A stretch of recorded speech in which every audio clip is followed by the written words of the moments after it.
አንዲት ሴት ልጇን እየፈለገች እየሮጠች ትመጣለች ስዕሉን ተመልከቱት እንዴት እንዳስቀመጡት ሐዲስ እየሮጠች ትመጣለች ልጇን ፍለጋ ነው ከዛ አንዱን ህፃን ታነሳዋለች ልጇ አይደለም መልሳ ታስቀምጠዋለች ሌላ ልጅ ሩጣ ታነሳለች ልጇ አይደለም ትጥለዋለች حتى وجدت صبيا واخذته ثم ضمته الى صدرها والقمته ثديها ከዛም ልጇን ስታገኝ አብራኳን ክፋይ ልጇን ሩጣ አነሳችውና አንባውን እየተራረገች ጡቷን አፍ ውስጥ ጨመረችው ይህን የሚገርም የእናት ፍቅር የተገለጸበትን ክስተት ነብዩ ሰለላሁ ዐለይሂ ወሰለም ከሰሃቦቹ ጋር ስለነበር فالتفت الى اصحابه وقال ወደ አስሐቦች ዞር አሉና ምን አሉ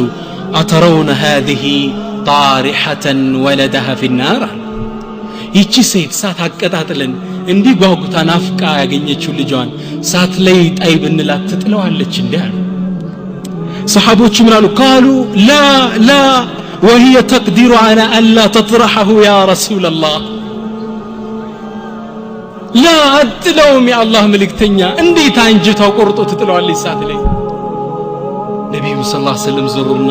لله ارحم بعباده من هذه بولدها الله سبحانه وتعالى ለባሮቹ እቺ እናት ለልጇ ከተንሰፈሰፈችው በላይ እንሰፈሰፋል አዛኝ ጌታ ነው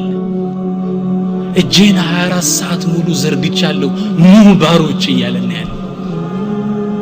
እየተግባባ ነው ወንድሞቼ ሰይድና አሊ ኢብኑ አቢ ጣሊብ ምን ይላሉ መሰላችሁ والله ይላሉ የአላህን ረህመት ሲገልጹ እኔ የውመል ቂያማ ሒሳብ የሚተሳሰብ ይሄን ወንጀል ሰርታል ይሄን ሶላት አጉድላል ብሎ የሚተሳሰብ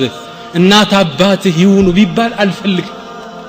ማን እንዲሆን ነው የምፈልገው አላህ Subhanahu Wa Ta'ala እሱ ይበልጥብኛል እሱ ቢተሳሰበኝ ነው የምፈልገው አተረውና ረህመቱላህ ይህ አዛይ ጌታ ነው እጅ ዘርግቻለሁ ኑ እንዳጎደላችሁ አቃለው የሚለን እየተግባባን ነው